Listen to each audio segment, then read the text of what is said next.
Hello and welcome back to our new video. As you can see, I'm wrapped up in warm clothes, having a tea because it's a little bit chilly out here even though the sun is shining.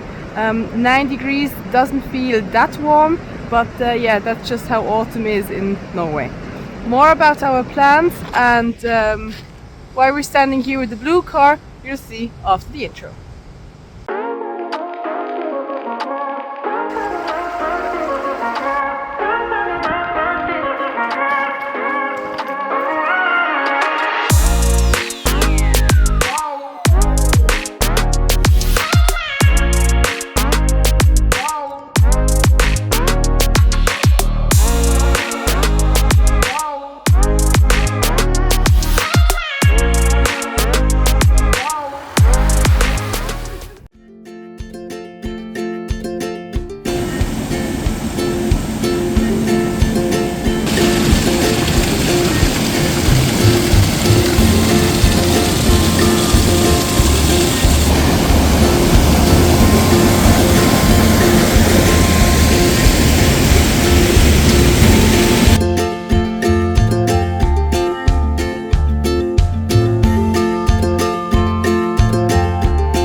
The ones who have seen our previous video know this blue car over here in the back. It's called Rex and it belongs to Maria and Stephan, two German people which we met at the North Cape, and we've been traveling around with them every so often. We came back from Malta to Norway and they texted us that they're nearby and they would like to meet us, so here we are.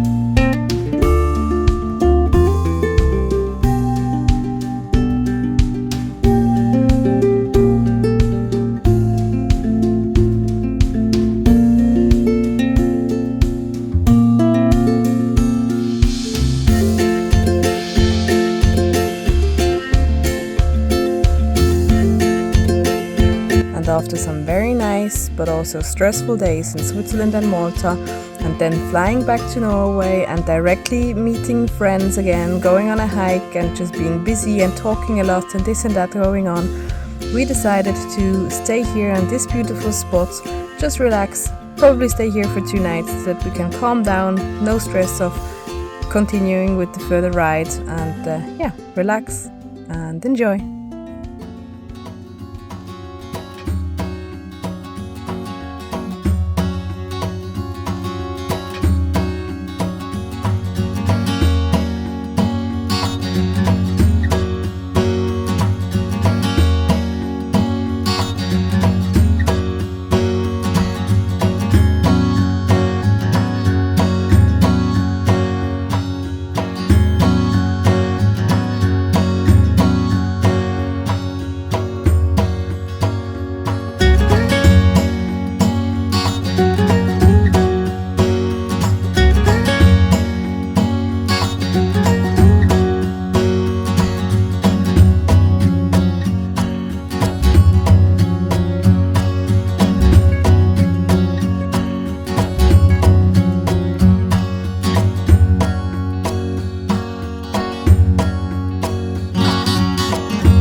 So as you just saw, Joel prepared those window covers, which we're looking forward to use as soon as the temperature is going to drop a little bit more.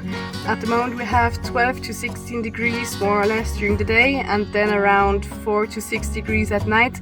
So it's starting to get cold, but soon we're going to have minus temperatures, so a little bit of extra protection to keep the cold out there and not in here is pretty nice.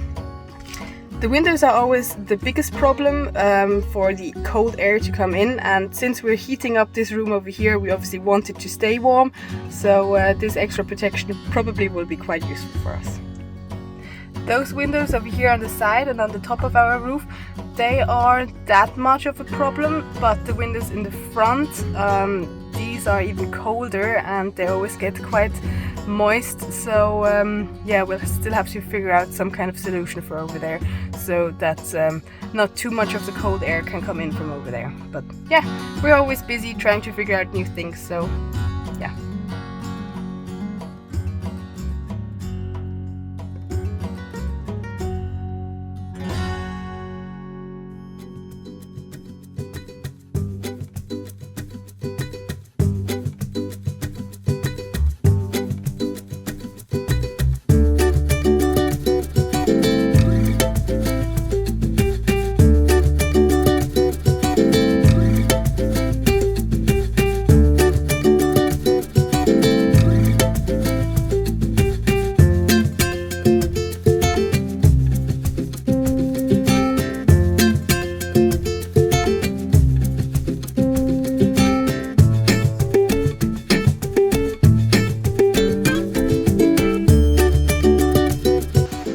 When you live in a van, things break. That's normal. You either have to learn how to deal with it or how to repair it. Over here you see me how I'm trying to fix this box which broke, and yeah, it's not perfect, but it's gonna be a bit more stable now, so all good.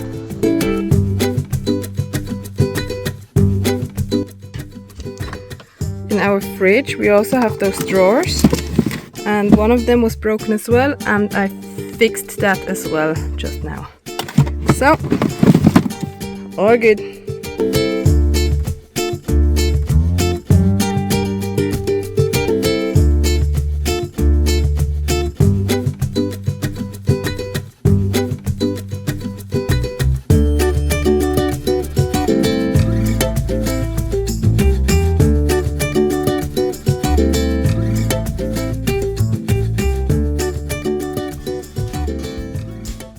So every morning when we wake up, we pull up the window blinds on the left and right hand side of the van.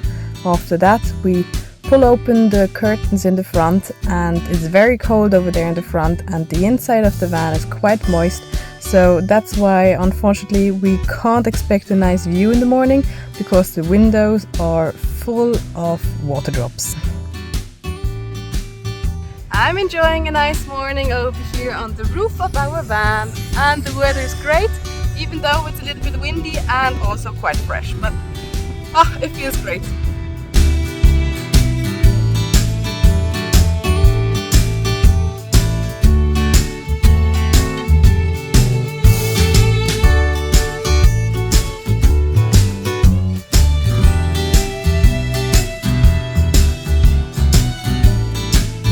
Joel is preparing a blanket so that we can hang that up and make sure that the cold won't reach us over here in the front, in the living room part of the van.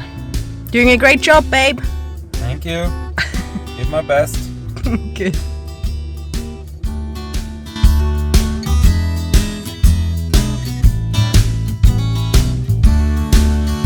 And this is the end result of our thick blanket over here behind the chair, so that the warm air stays over here in the front and can't go out over here in this freezing part.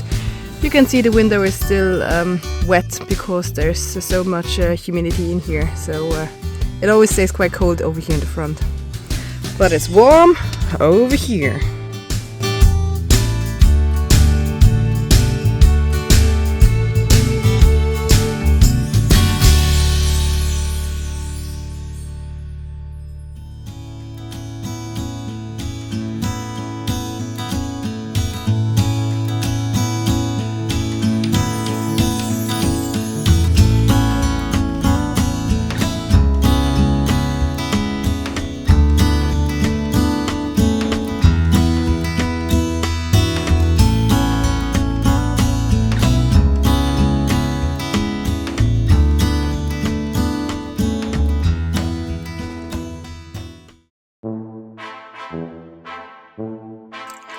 I'm in here editing the video, and Joel was outside flying the drone. I just suddenly heard a banging on the car and it started vibrating a little bit. I looked outside, I asked Joel if everything is okay, and he told me he flew the drone into the van. You'll see the clip now.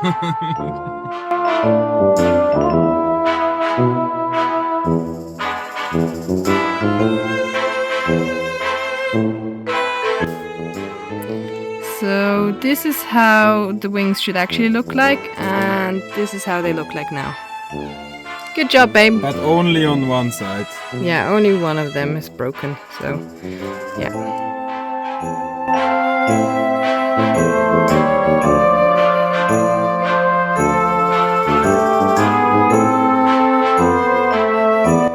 Double checking if it's still working.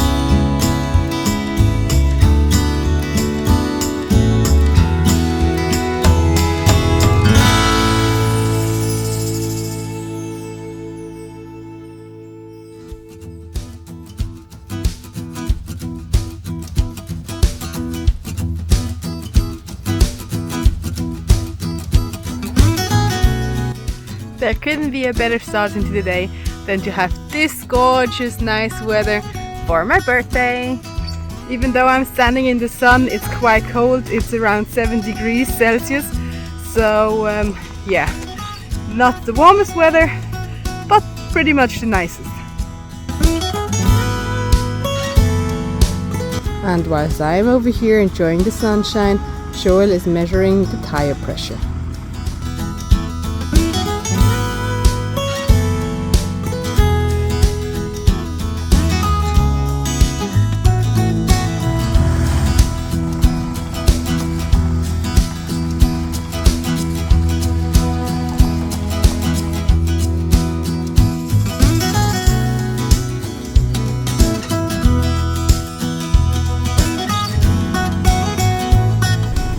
Okay, having some problems since this sign is lighting up.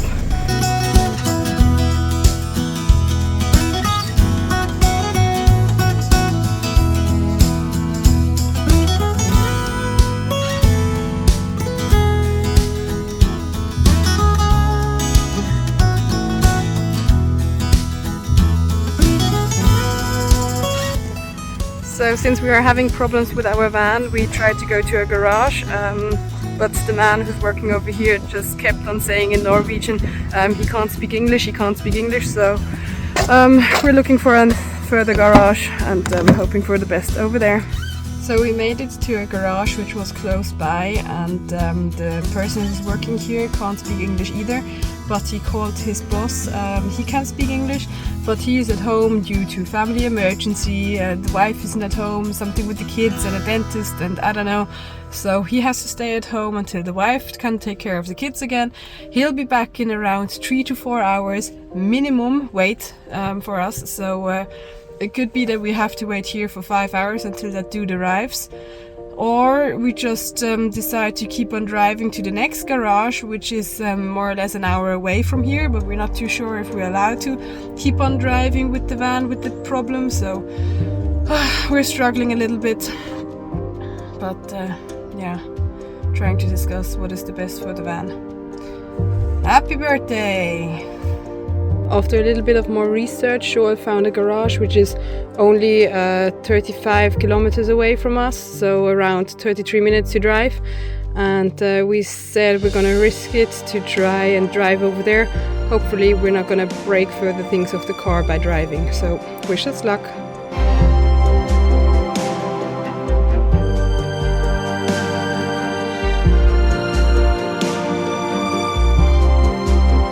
So I would say third time lucky. We came to this new garage. They looked way more professional than the other two, and they could speak English, which was very good for us. They went for a test drive with our van, and they figured out what the problem is. There's this one thingy which is broken. They told us we shouldn't be driving too much with the van, as little as possible. We have to order this piece. It will either arrive tomorrow, or unfortunately after that is the weekend, so it could also be that it will arrive on Monday. So we'll just have to wait for the phone call of the lad who's working over there. He's going to tell us what's the plan, and then yeah, come up with a further plan. But at least we know what the problem is now, and it's not too bad. It will cost us around 180 Swiss francs. So yeah, could have been worse, but yeah.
Birthday.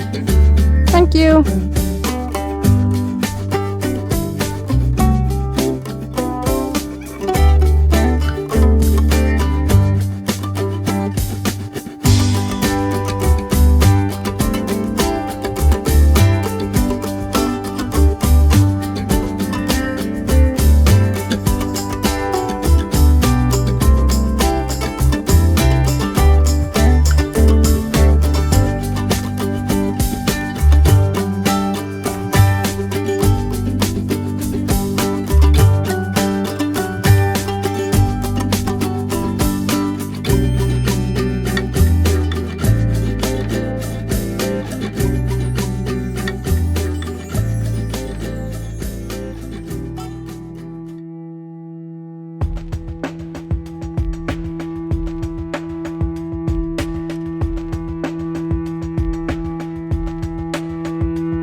As you saw, we had a pretty chilled morning or start into the day.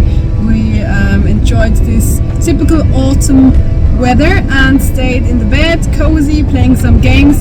And then we suddenly received the phone call of the lad from the garage telling us that our thingy which we need for the car arrived, and we should be there in an hour. And if we'll manage that, then we can get everything fixed today. So we're on the road and hoping that everything will work out.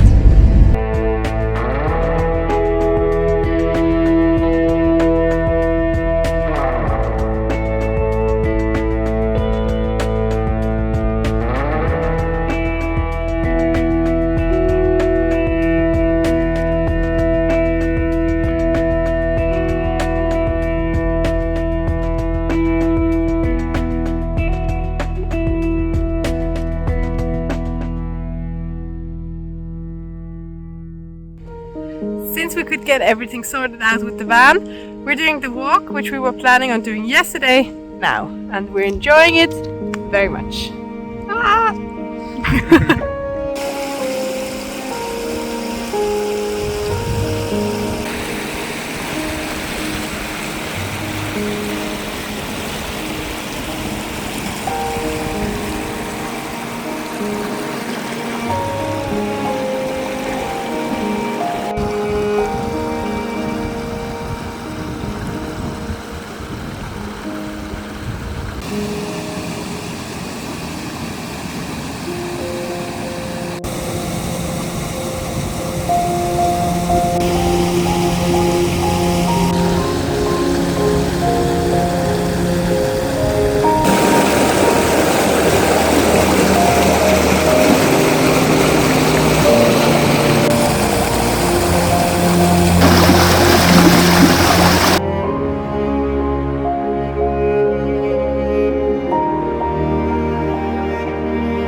to the spot where we stood in the beginning of the week, because all the other spots which we picked out, they were already taken by someone else.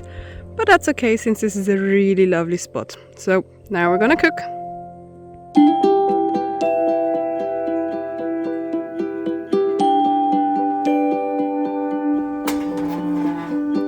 Lasagna number 1 is in the oven.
Old Vermont Power Station was built in 1907 to supply electric power to Hydro's plants at Ryukan.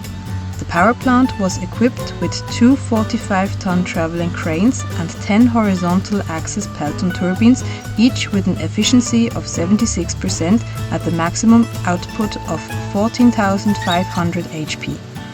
The power plant closed down in 1971 when it was replaced by a new Vermont power plant, which was located in a rock cavern behind the old station.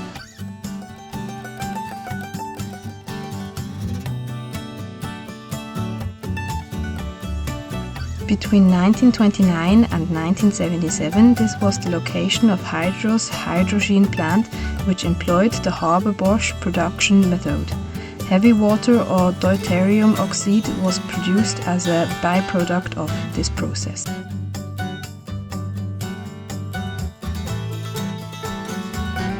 During the night of February 28th in 1943, 4 Norwegian soldiers gained entry into the basement floor of the hydrogen plant and blew up the cells of the heavy water facility.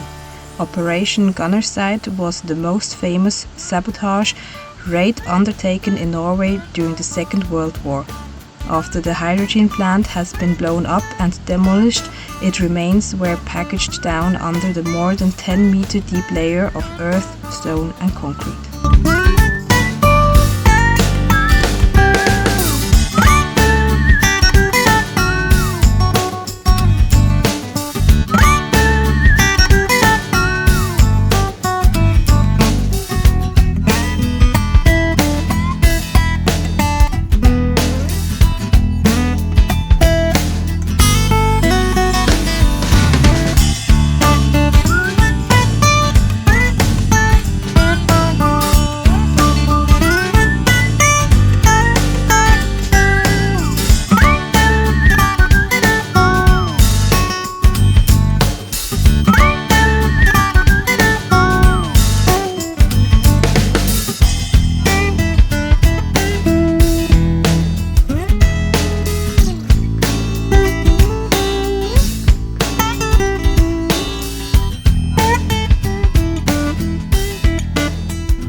So I'm the one looking for new summer speas in the store, and Joel is the one looking for new chocolate powder.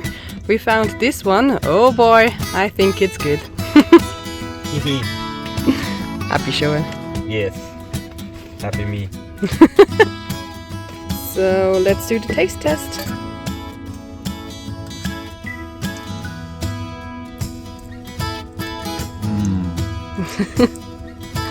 Good? Yes. Great. Yes, Yesterday I totally forgot to record how we came to this new spot because we were quite tired after walking through the museum and driving along the road for quite a long time. We came here, we ate some dinner and had a relaxed evening, and now we're heading off again. But you know how the place looks like since Joel took some very nice drone footage for you this morning.